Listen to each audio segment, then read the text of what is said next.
sewing project ever. You are going to feel so accomplished as a beginner sewer after you make this particular pillowcase tutorial. This is not your average pillowcase tutorial. This is one where the seams on the inside look just as professional as any pillow you might purchase in the store. Let's jump into it. Now this pattern will suit a standard pillow, but you could easily squeeze a queen pillow in there as well. Or if you have kids that sleep with low loft pillows and they're very thin, which actually my boys do, these pillowcases may end up feeling a little bit big on those pillows. So you can definitely cut a few inches off of this pattern and it will still fit your nice thin pillows. So as you can see, beautiful seams on the inside, including along the edge of that pillowcase. There's no rough edges to your fabric. I love it. So let's jump into this tutorial and make our own easy pillowcases.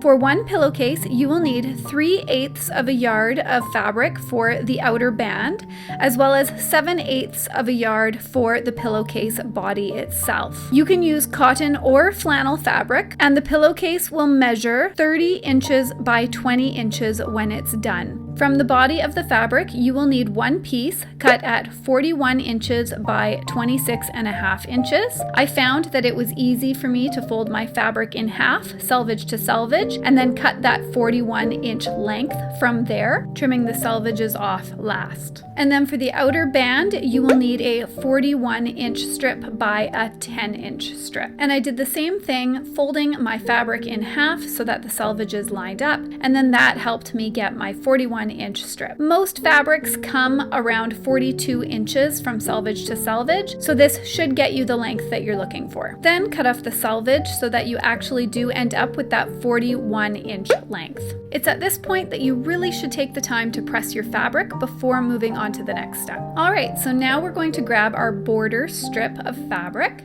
and lay it right side facing up, and then take your body piece of fabric and line it up along that top edge.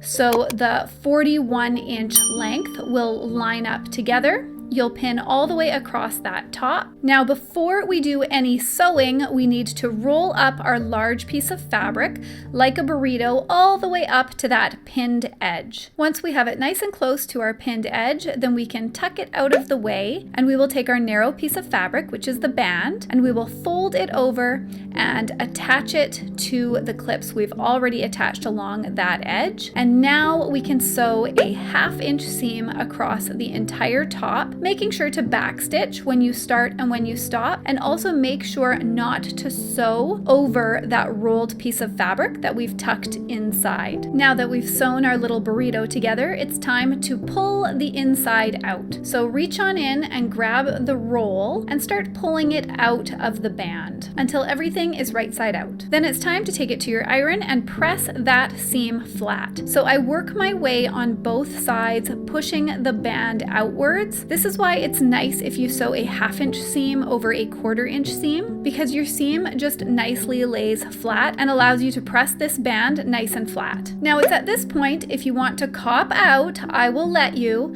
fold your fabric right sides together, sew a seam from the top all the way to the corner and then down to the other edge, remembering to backstitch when you start and when you stop. But I highly encourage you to try to do this French seam. I know you can do it, and you will be so proud of yourself when you are done. This sewing project looks so good with those French seams. So if you're going to do French seams, fold your fabric wrong sides together. I know that this seems weird, but trust me, you will pin all the way along those two outer edges, and then you will sew a scant 1/4 inch seam along that entire outer edge, remembering to backstitch when you start and when you stop. A scant 1/4 inch seam is just a little bit under a 1/4 of an inch. And once you've sewn this seam, then snip away those threads and actually trim away a little bit from the one corner. Then take your entire pillowcase and turn it wrong side facing out, and then you will press flat that sewn seam. Now to do this, you may need to wiggle the seam with your fingers a little bit to make sure that you're tucking that 1/4 inch seam nicely into that pressed edge. That way when we sew our final seam, it will go nice and smoothly.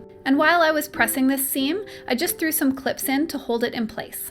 And then take it to your sewing machine and sew a 1/4 inch seam around those 2 sides, enclosing the previous seam. This is why we did a scant 1/4 inch seam the first time around. That way, the second time around, you can do your 1/4 inch seam and you won't be sewing over the excess fabric that's sitting in that center. And don't forget to backstitch when you start and when you stop. Then turn it right side out, pushing your corners out with your fingers, and you've got yourself a very nice, high quality pillowcase that was really super easy to make. I mean, look, Mom, no seams!